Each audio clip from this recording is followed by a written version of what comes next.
is that your tutu has some angle in it, and that you need a dart somewhere in this for it to fit. So you can just cut anywhere you want to cut a dart into this donut to make it lay down. I generally try to put it, if I need to do a cut, I like to do it at the sides usually, and then lay my donut down, and another one at the other side, and then lay my, it sounds like a gospel song. Lay my donut down, sweet Jesus. You know, because in the front and the back, I think it's a little more predictable. So I like to do my donut adjustments at the side, and then, you know, all your decorations are going to cover this up. Now, if it's already decorated and you have bubbles, you might need to like slice next to a decoration and scoot the decoration over. Then you can either by hand catch your split and hook it down, or you can stitch it with a machine and then put this back on. Now, we were saying earlier that sometimes we like to leave a moat. So see, here's my original line, and then this dashed line is my moat. If you stitch it with a moat and it's not pushed up against the bodice, it'll have a tendency to want to lie down a little bit more. But putting a dart in the back is totally fine because your tutu is never completely flat, and for your top plate to lay nice, you will need a little tiny dart in the back. So then you could anchor this on and catch it in your basque, or if you want, you could clip to the stitch, or if you want to leave a moat, put a stitch a little bit out from that stitch, clip to there, and then you can fold this under and slip stitch along this edge by hand. And the time that I would say to do this where it doesn't go into the basque and fold it under is if you've got a beautiful white or red or black tutu, and this year you want it to be the sugar plum fairy, but next year it might have to be the lilac fairy, then it's easier to take this whole unit off and move on with your next costume. So that's kind of, that's what I'm going to show about that, because I think everybody, most of the people who I already know that are taking the class get this, and they get this, right? Spokes, divide it however you want. No questions. No questions. And in this division, you can decide that you want to go in, and if you didn't want a heart in the front, then just go in between each pie slice and work your way around so that you have a nice split in the front. Okay, let's see. Hey, we're doing pretty good. Now we're going to get into some more fun decorating stuff. But I want to show one more basic kind of thing before we do some more advanced kinds of things. I want to show you, every now and then we get the question where somebody has bought, right, they bought this fabulous piece of lace. Ta-da. Oh, it's over here. Someone just asked a question going back to that. Yeah. If you don't have the tools Travis has, how should you measure for the oval shape? I don't know how to measure front and back without this thing, but they're really cheap. Yeah, this one is from we have a store here called Blick. But you can get them. I think you can even get them in like the hardware store. I think hardware people use them to say like the tile in the corner is this size. But you know, I just measure it, hold it, and then put it onto a ruler. And then, you know, if you're obsessive and save all your measurements for years and years, you'll start to know that like, a well-fed 9-year-old uses this shape, whereas a slender 11-year-old uses this shape. So the other question we get every now and then is, right, you've bought your beautiful piece of lace, and you want it to go on to the top of your tutu, but you don't want this edge to be so gathered at the hip that you just end up with this giant loofah sponge drag queen style top plate. So what we do is we just look at the edge. We look at the motifs that we like, right? And it's so busy and it's so far away, we're not as concerned for this quick style of keeping these like they are. So what we're going to do is we're going to just start to turn a rectangle into a circle with darts. So I am going to sacrifice Fisker scissors. These aren't mine. And I'm going to start cutting darts like an inch or 2 inches above the bottom. And I'm going to just say I'm going to cut rows of 2-inch darts into this. Now, you can just do this right at the serger. You don't have to do it like I am. But I just want to show you. So I rematched my motif down here. I just folded it together. And I'm going to cut my dart. I know I'm cutting through beautiful motifs. But I don't want this big gathered train wreck at her waist. Because if you're me, you're going to put decorations on top of these decorations. Or what we like to call a trim sandwich. So what we're doing is just in the same place of each motif, taking away volume from the high hip. And I guarantee if you do this, you can like math it out if you want a little bit too. If you've measured your outside circumference and you know the high hip you're trying to get, you can figure out, okay, there's 32 motifs. I want to take away between each set of motifs. But if you're doing this, do it so that at first it ends up, I'll serge this together. Do it so that at first it ends up, look, it's starting to turn into a circle. And then we'll turn it into an oval. Do it so that the hip part actually ends up bigger than your hip because you'll want to be able to ease it on a little bit. So even if you want this super flat look with your beautiful edge, oh, that actually turned out nice. See, it just works. Buy that again. We have to send some gold to Christy Ferguson. It's on my list, Christy. And we're going to do it up. So this starts to make a round shape. Then what I like to do is after I've made it kind of like looks like a curved flounce or a great big bosque is the shape this will start to make. Then I like to divide it into fourths, 1, 2, 3, 4, and then I say this is my hip.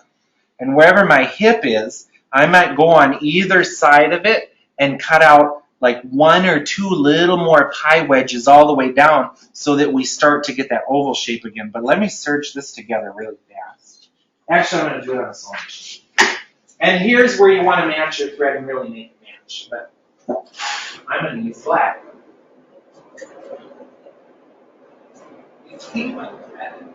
I can't see it. I can't see it. Are your eyes really that bad? Rachel, I'll be kids. Okay, so now, and backstitch and stuff, right? Well, I'm not done. Everybody has 2 feathers. Just do it better than I am. This is not representative He doesn't sew of my best skill level. Yeah, usually I'm a good sewer, I swear. And at the bottom of these, so where we haven't monkeyed with the motif, I'm kind of angling my thread onto because I don't want to make a pucker at the bottom. We want this pucker free. That sounds like a novel, pucker free.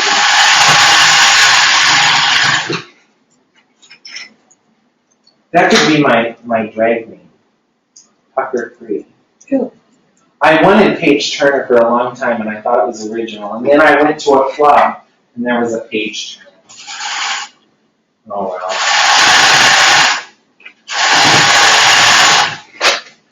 So, did I knock it down? I'm gonna iron this really quick. I don't know where the camera's at, but Be aware. are you making me signs and love notes? So no. then, Should I? yeah, maybe.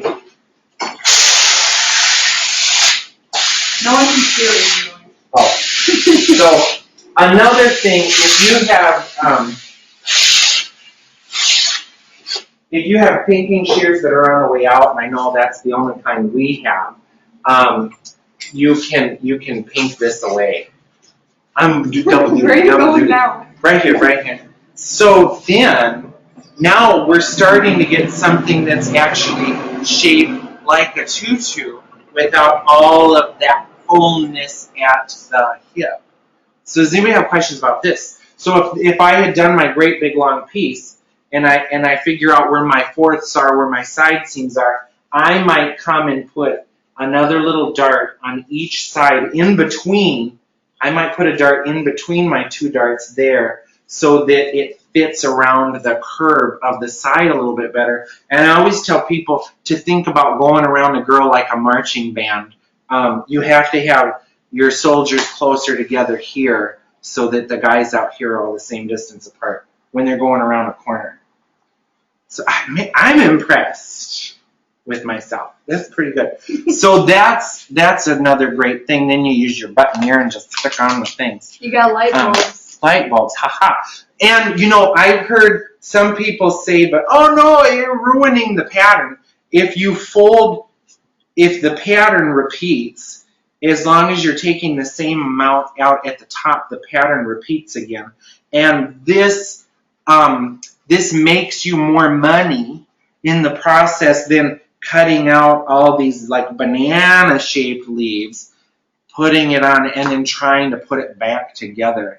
And then if you just put a couple little bows and flowers here and there, and like what Rachel was saying on that sugar plum she's working on, get this far if you want, then you've got all your little leftover segments. You can come and here and there put a leftover piece, and then all of a sudden people don't even see that there's darts in it. And if this thread matched and we're on stage, they won't show us darts. Yeah. Next one. Genius. Okay. The next thing that I want to show you, we're not going to really even sew. I'm going to just show you a couple neat little things to spark your creativity. Do you have any suggestions for places to find lace like that one? That's from Discount Textile Warehouse in Chicago.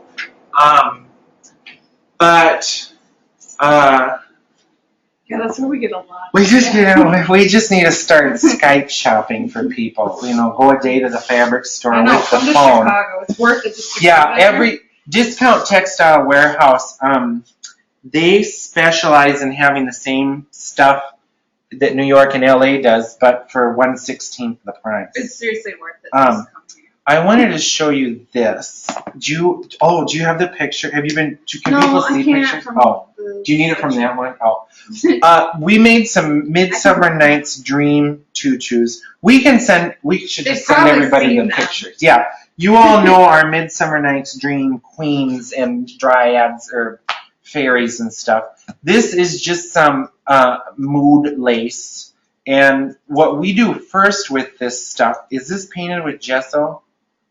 This is painted with... It's not gesso, it's a flexible glue. Yes. Like a fabric glue. Should I look in the drawer really quick? I think there's some. There might be some. It's just... it's that Irene stuff.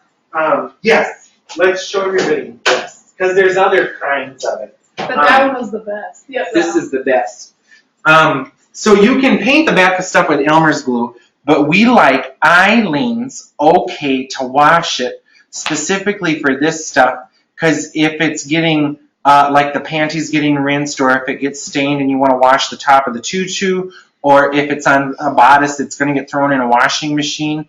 If you use Elmer's glue, it's water soluble and will fall apart. But Eileen's okay to wash it is washable, and it's thinner than some other glues. Well, you can water it down to whatever. And it still will bind. So the back side of all this stuff, Rachel, or when you can get somebody that can run a paintbrush, but even that's hard. It dries invisible, so you don't have to work. It's completely invisible, so you can just smear this stuff on the back. Then that saves you from having to fray check the front of stuff.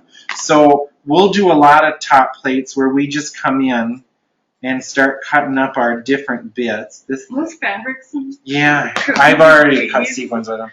These can be writing scissors. There's $60. So all of this has been already, I can feel that it's already been treated with the okay to wash it glue. And there's probably other things available for folks. But like we like to, whether something is for a mermaid or a princess, we're always kind of on the lookout for shapes that lend themselves to being cut up, right? So you know, we're just always keeping this collection of things that sparkle, that have motifs that you can cut around. And I've just cut around threads and over beads, but none of the beads are gonna fleck off of this because the back, every connecting thread's already been glued down. So then you can take your donut, your net donut, right? And there's a number of ways that you can hook this stuff on. So then you place all your fabulous little bits working around your net donut, and you get them all pinned on. We often will do a tiny zigzag or a bar tack, bar tack stuff on to hold it in place. Another thing that I've seen folks do, and that I've done on a couple of Houston tutus, is we'll get everything. So we all understand zigzag, bar tack, watch the pearls, hook your stuff on. Even if it's an applique, you can zigzag and bar tack it on. Sometimes for something heavy like this, it's going to get a lot of decoration. You can double your donut. So double your pleasure, double your donut. It sounds like hemorrhoid commercial. I'll stop. You can double your donut, zigzag around there, then take the underlayer of your donut and trim away some of it so that the netting is just doubled where your heavy appliques or your motifs are. That makes sense. How's my blood level? I broke my heel open. You need a donation. I need a doctor. I'm getting lightheaded. I'm telling you, you have diabetes. I don't think I have the sugars. I know about this. Adam treats feet. Oh. Yeah, I sliced the back of my heel open He today. didn't feel it. Feel it.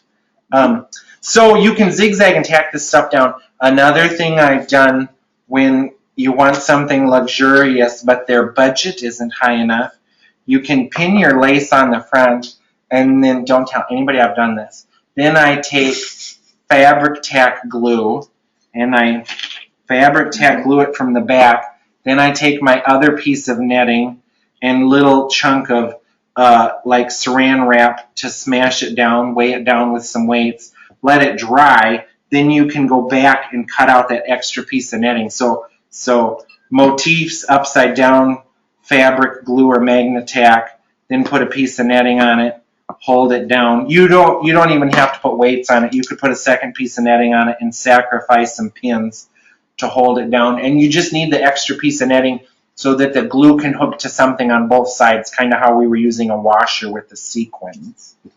Is there anything we need to know about sewing with invisible thread? Everybody's machine's a little bit different. Sometimes you have to lower the tension on the machine. You had no problem on a Bernina. The other thing is, right, so if you're using mercerized thread or invisible thread or metallic thread and you're having trouble, what's happening is your thread is coming off your spool like this or like this, and it's making a twist. And what happens is that twist gets to your tension wheel and it coils back on itself and snaps your thread. So often what you'll need to do is come up with a jig. So stab a dowel through a cup and put your spool of thread into the cup through your dowel, right? So that your spool of thread is turning as the thread comes off of it, thus not twisting it up. That's some special. That's some special knowledge there, but it works. Okay, so now let's look at just a couple other things. This is fun. Our friend Carol Klinko does this, and this we actually did on some men's stretch mesh costumes. So Rachel painted liquid latex onto stretch mesh because we needed these to be able to stretch. Then she foiled them with old gold and new gold foil, which you can just look up foiling. Foiling this is glue. The brand with a little Mona Lisa on it. I don't remember what The brand with the Mona Lisa is foiling. But what's cool is the foiling glue is flexible also. And these were able to stretch and the gold didn't peel off. But another cool thing you can do is you can take any color of paint. So if I wanted motifs that were yellow or gold, I might take yellow acrylic paint, gesso, which is a little bit flexible, and Elmer's glue or fabric medium. And then you put your netting onto a piece of glass, put your motif under the piece of glass, then you paint your motif with a paintbrush with, I think it's equal parts gesso, Elmer's glue or fabric medium, and some acrylic paint, which is flexible too. Paint that right onto your tulle or netting. Then you can foil it with any color you want or paint roses and vines and stuff. Then you let it completely dry and peel it off your piece of glass and then shove it on your tutu. So, and I just came across this right before the class, but you'll remember We're that. trying to think of all Yeah, the different. and I think, you know what, I think Carol Klinko has a handout on this process. I will check with her to see if we can give that out to all of you guys. So that's cool. Another thing, we're getting to more fun stuff, I promise. This was from a soldier doll tutu we made years ago, where this point d'esprit was all gathered at the hip, and there's trim over the edge. But what I wanted to show you on this, I'll hold this closer to the camera, is, you know, I think a lot of people end up with stuff that's thicker than they want because we all have this desire to fold edges underneath to make things look clean, but sometimes a folded edge makes things look fat and frumpy. So I just wanted to show you that this red fabric. I should stop watching it in reverse. This red fabric is just laid on flat and basted on with a straight stitch. Then we put our two different trims over it to cover up the naughty raw edge of the red. Why The would naughty you call edge, because this edge is naughty. It's naughty. This exposed naughty edge. So, you know, even though the trim is thick, we didn't put an extra fold in the red. So, and I think I do a lot of stuff like this because I took a Wilton cake decorating class in college, and it just made me think about decorating different, because cake decorating is a lot about having a hideous edge and then covering it up. You know, And now he just makes a dog cake. I only bake the dogs a cake. I made some wedding cakes a long time ago. But pipes impeccably. Yeah, the dog cakes look really nice. Oh, my armpits. Now, okay, here's the next thing I want to show you. And I'll actually stitch a piece of this. This is kind of like what was on that Paquita tutu. So think about this being over the hip or over the front or any number of layers. This is just some cheapy cotton with glitter on it with lace put over it. But I want to show you how we do this, and then I'll show you the next thing. Would you just grab me a chunk of brown paper, please? I thought I had a chunk of brown paper. So to do these curves, it's to get nice crisp edges, you actually sew it twice. We're going to baste a curve on and then stitch the top edge and then pull the basting out. So I'm going to show you how we do that. So I'm going to just take a square. So you would draw your top plate, you know, draw your big paper donut, and then draw on where you want all your edges to happen. And then I'm just putting paper underneath this, so I'm not drawing on the paper like I usually do. So I'm going to say that I want a beautiful curve there, and then I want my next curve to be a little narrower and a little fatter and go like that, right? So you can just go to town. You can have curves that overlap each other. That we just want to show ideas behind some stuff. So I'm going to just use some, how about some pink and some green silk? You know, silk stuff. It's different. This is a better time of year to teach class with the sun. The sun is going down. So I am going to start with big pieces of bias that are wider than I think they need to be. So I just folded my piece of bias on the bias, and I'm going to lay that down. And because this is a live TV cooking show style, I'm going to fold my piece of pink and cut it at the same time. So this edge is all bias. I don't want to work with anything on the straight because it's not going to happen for you. So then I'm going to take, oh, it's a little tiny piece. That's all right. Then I'm going to fold my piece of pink on the bias. The Dupioni is nice because you can actually see it where the bias is.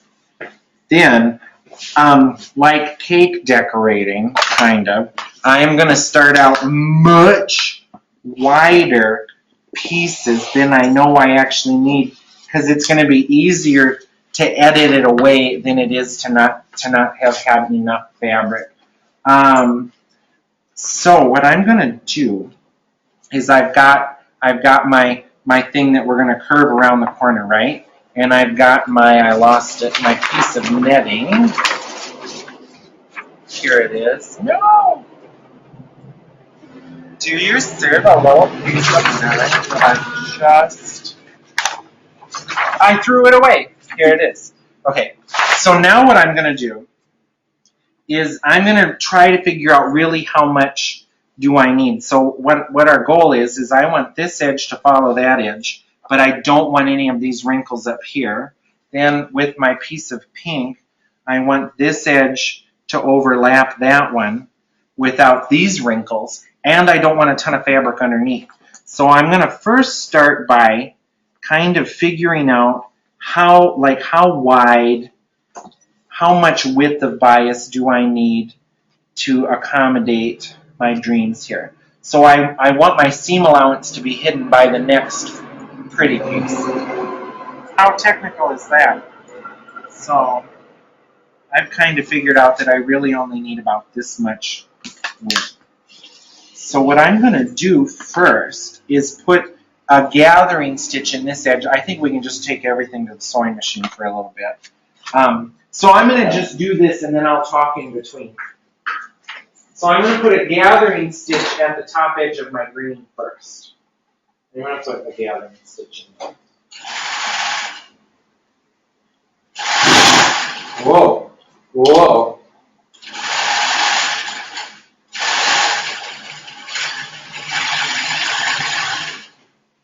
I think, can I get away with just one? No, yeah, no. I'm going to put two. I can't help it. I need two.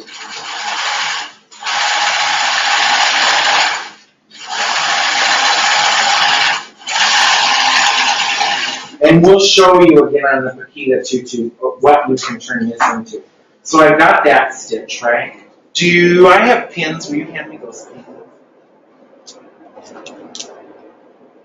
So now what I want to do is pin my edge that's not getting gathered down. In fact, I'm going to just say that I pinned my folded edge down, and right now I'm going to base it. So I'm basting the edge that I want to stay flat and pretty.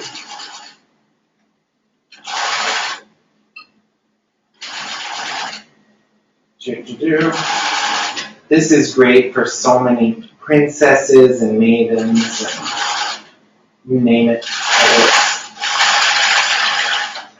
So, right, so I basted this edge down because I want it to stay there forever and ever and ever. Now that lets me pull. Rachel, you're asking a lot without the light on for me. I can do this. I can do this. I didn't know your eyes were that Oh, I need bifocals. So now I'm going to use my gathering threads that aren't pulling. I can see them. I can see them. They're black. I know it. That you'd think that would help. The best dance is confidence. Okay. So now I'm going to pull these. I think once I get the green on, we'll just talk about the pink because we've got a lot to show.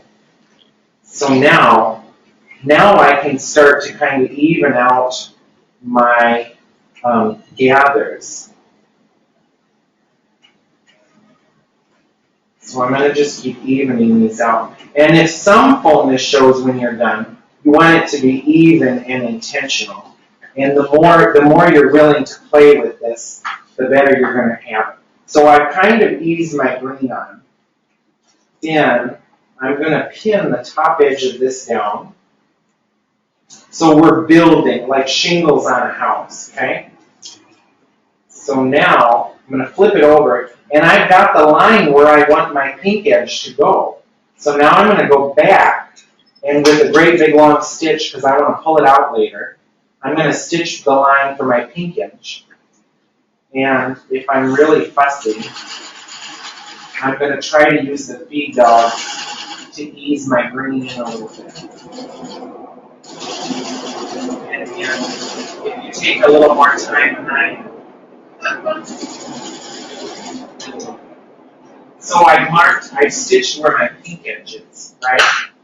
So now, the next thing to do will be to stitch my pink edge on.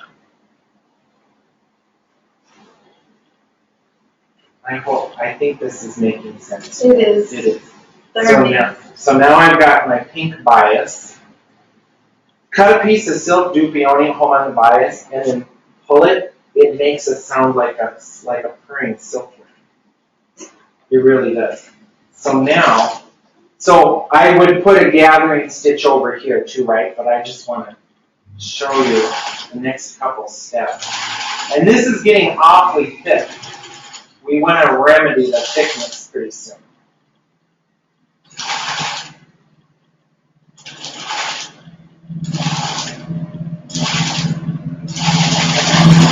So now 2 things are happening. I want to cut out a bunch of my green, but I don't want to cut my green so short that it's going to show underneath my pink. We want it to be recessed. So now with the zigzag, I'm going to just wang the green down, however. And you can use piping and trim on there. So now, without cutting your netting, you're going to get rid of the bulk of layer 1 or shingle 1, the lower shingle on your roof. Then we're going to come over to the iron. This is so pretty. You can do so much stuff with bias. Then, right, so now I would put a gathering stitch into my pink, but I'm not ironing it. And actually, you could iron it after you put the green down for the first time. Then, I'm going to go back in here, and this very, very first stitch that we put in to hold the edge. So we're just holding the edges down while we're sewing it. Then we're going to pull that out. And then we're going to pull the pink one. Oh, I haven't anchored the pink down, right? So then you would come in and you would sew the edge of your pink down. I'll just sew it with pins, Rachel. I'm impressed. You don't need to defend yourself. Okay, I don't want you to be disappointed in this. You know, our parents could be mad, but well, they were disappointed. That was the worst. So then you'll come back and you'll pull out your stitch that's holding your pink in place. Better than I am. I think the point is, the idea is there, right? Yeah. Do we get this idea? I sewed it in the dark, you know. So then, now you have this beautiful delicate flap, this beautiful flap, and you can keep adding them as many as you want. You could work from the outside edge of a tutu. We even did some for production at Don Quixote where we had rows of curves of bias, and we would get a section down, and then we would start a new curve that overlapped it. And then we were always going back and figuring out what can we cut out so that we don't end up with a great big thick thing. So we marked on the netting where we want all our edges to finish. Then we stitched our edge first, voila, voila, and then after we stitched this first edge, we went on the back and stitched through the edge where we want the pink to go, so we know where the pink is going. So you could even go back next and take out that basting stitch so that the only stitching is the part that's covered up by the part before. And if you're meticulous, you can get this all on without any puckers. So it's doable with no puckers. And I can show you on the red one again. So that's the idea behind making this. And these are actually silk charmeuse with this 3 colors of silk charmeuse with lace over them. So it was even harder, but you'll see they're not puckered like the one I just did. You could do better than me. Then you can have ribbons coming out of there. You can do all sorts of things. Okay? Next one. Oh, good. I think we're going to be good on time. Let's just show everybody this really quick. So the tutus, what style do we call that? Gathered with beauty. The Rachel method, which we love. This is how she starts. She starts, so this is like gimpy rick-rack, a couple pinks and a couple silvers, spaced out. And I would say make a sample. Make a sample first so you can see how tight this stuff is when it's done. But the important thing is that she leaves about 3/4 of an inch from the top of her stuff to the edge of the netting, so that when it's ruffled, you're not ruffling or gathering over stuff. So let me ruffle this really fast. So you can see what the gathered stuff method. Watch, I'll probably break a needle. I shouldn't have said that. Why did you say it?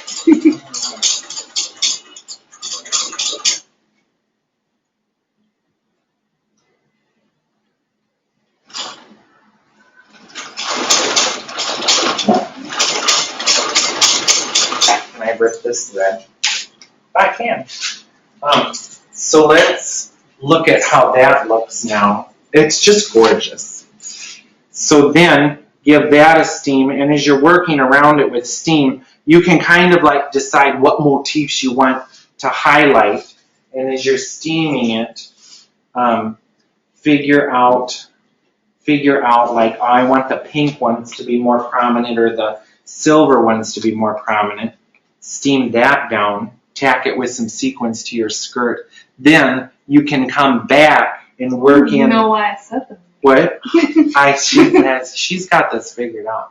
People are calling it the Rachel method. The Rachel method. Then you can come back, and it really makes it look more luxurious by adding in a couple bits here and there over things, so that you know, people just can't figure out how you put all this. And put things on randomly. Don't be like every 10 inches. Oh man, it shows too. It's when so people do obvious. stuff so, when they try to do stuff so even, all we see is the one that isn't. Yeah. Somehow, I know. So the more organic, and your fairy princess can be organic, you know.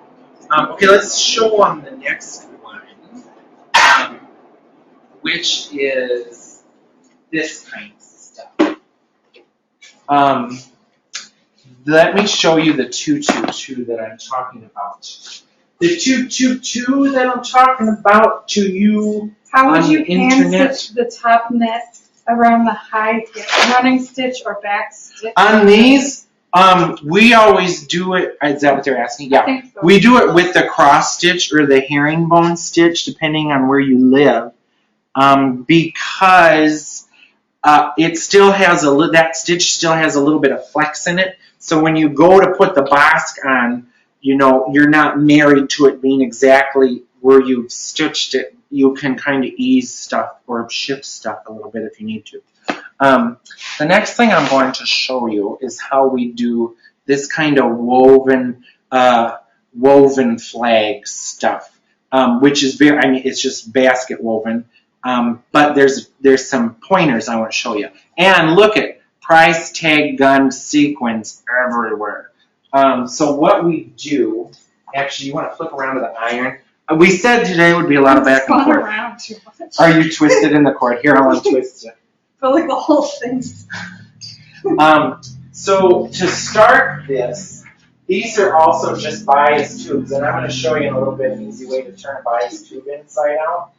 But to get this to fit around the hip, you can't just have, so this is just a bias tube. You can't start with it straight, because when you start to try to work it around the hip, the inside edge of it wants to stand up and look gross. So what you're going to do is start to force it into a circle. And I find that the edge I've stitched is more successful as the outside edge of my curve.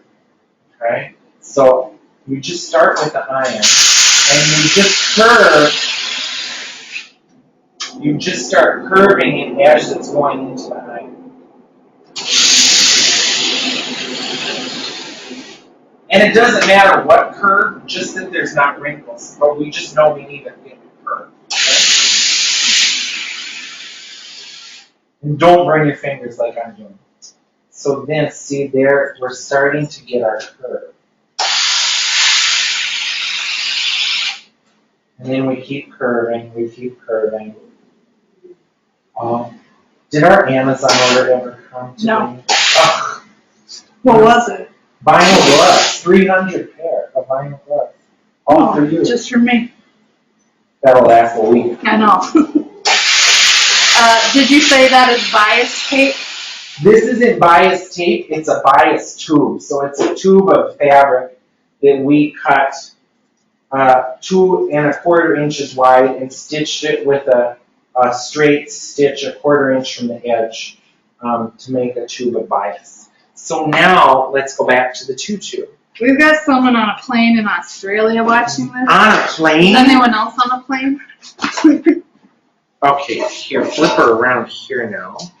So we're going to take the Rachel method off, which we absolutely adore. Don't look at the screen, you'll get sick. Blech, infinity screen. Okay, we're going to take this off. Goodbye.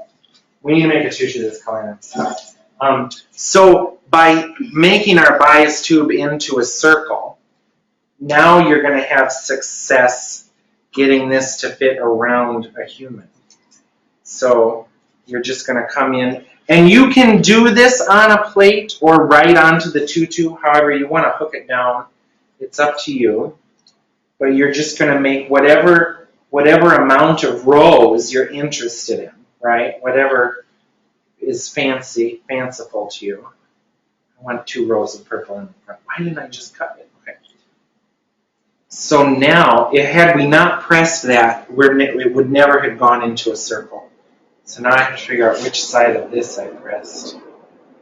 So you can just do, this is so great for Arabian, Scheherazade, Live Dare, and all those exotic girl ballets. Did you turn it once you stitched, or is it the raw edge that you just steamed? I made I'll show you. I started with a piece that's this wide, and then I folded it in half, and then I stitched it, and actually in a minute on a different approach, I'm going to show you how to turn a tube like this in half. So it's just a tube, and the raw side is on the inside. Then, to make my little flag, so you can just go nuts. You can weave ribbons in and out of there. You can do all sorts of stuff. And then you can use the buttoneer to hook it together, or if you want, you can get all your woven parts hooked together and bar tack the intersections. I've done it where you bar tack all the intersections, so this just becomes like its own unit. But then to make the flags, so you can just take any shape you want. So I just made a kind of a triangular bottomed, rectangular topped thing and folded it in half, and I stitched my raw edges so that I had a shape like this. So there's no right or wrong way to do any of this stuff. Just think about like shapes are interesting, repetition is interesting, and pick better colors than I did because I picked awful colors. So then you can take this and weave it into your bias pieces, your flag. You might want to go flag, ribbon flag, so whatever you choose to do. Then I'm going to do this one opposite. So now I have places that I can actually start to connect, right? So, and once I've got this more done, we'll show a little close-up of it again. How would you sew a fabric or ribbon top plate to the high hip? They struggle to make it look neat. if it, like, describe it a little more, like, is it all ribbon? This you'll have more success. Um, this I find I have more success with because it's bias. So when you start to get weird wonky bubbles, by the nature of the part spanning around the body being flexible, you're able to, like a tailor, go in and steam and block and zhuzh and move things. I hope that answered what they were saying. Did that answer it? Answered it for me. So then you can use our handy prize tag gun to hook your intersections together. You can bar tack them together. You could stitch them from the back. You could do anything you want. We all know how to hook two things together. Then, now that you've got your little flags, Follow up. Do you keep the stitching hidden or not? you know, Be seen from a distance? sometimes I just zigzag right over the edge of stuff with a pretty thread or a multicolored thread. Rachel's never seen a multicolored thread here. Long time ago. You know, because nice stitching looks good. You know, our desire to hide all our stitches is unfounded. So you don't have to hide your stitches. But now I've got my two flags. I can do whatever I want. I know already if I tie it like a man's thing that one side is going to end up shorter than the other. But if I put, 12, 8, 16 of them around here, it's going to look intentional. So then just decide what is the pattern you want. Do you want a long one and a short one? So then my next short one will fit there, and a long one, short one, and a long one. Or if you want your tails to end up exactly the same. And all of this stuff is just like, stuff in your pantry. It's not an exact recipe. So if I want them to end up the same, obviously I have to make one of them longer. So then just figure out how much longer to make the longer one. Or you can even just fold them over with a twist if you want them to end up the same and tack your twist. And that looks pretty nice. I mean, these colors are awful. I just picked stuff out of our boxes. But that's the idea behind how we did this. So there's woven pieces with flags, and in between the flags, I just did tongues with a flower. So this is just a tongue flag flower woven bits. Now it's your tongue. Now, this is Timmery. Now I want to show you how we did this thing on the boss. This little twisted braid, which could go out on the tutu, it could go on a bodice, it could go on a sleeve, it could go anywhere. We're doing good on time. We're doing good on time.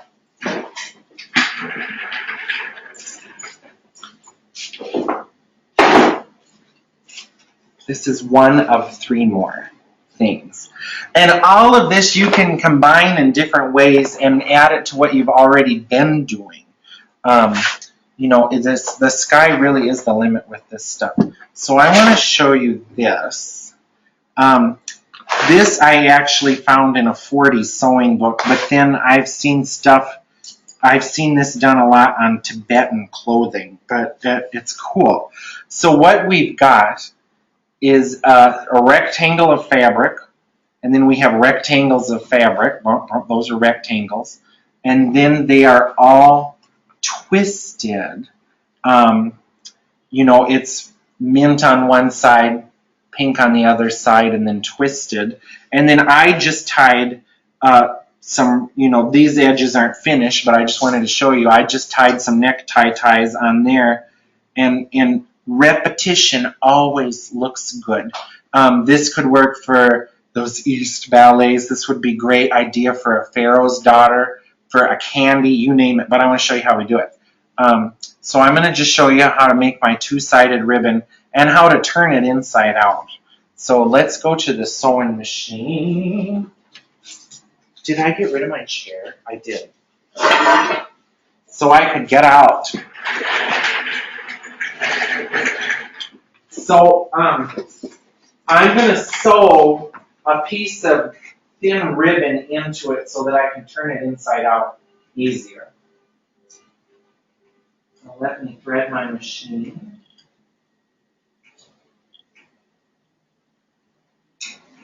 Rachel, if we go 10 minutes over, does it mess up your night? I was watching TV shows tonight. So that's a yes. No. We might go about 10 minutes over, folks. Just be prepared. Someone said this is the best webinar so far. What? Oh, good. Okay. Jam-packed with excellent info. So I'm going to sew or serge. I have a serger here, but I'm too lazy to grab it. I'm going to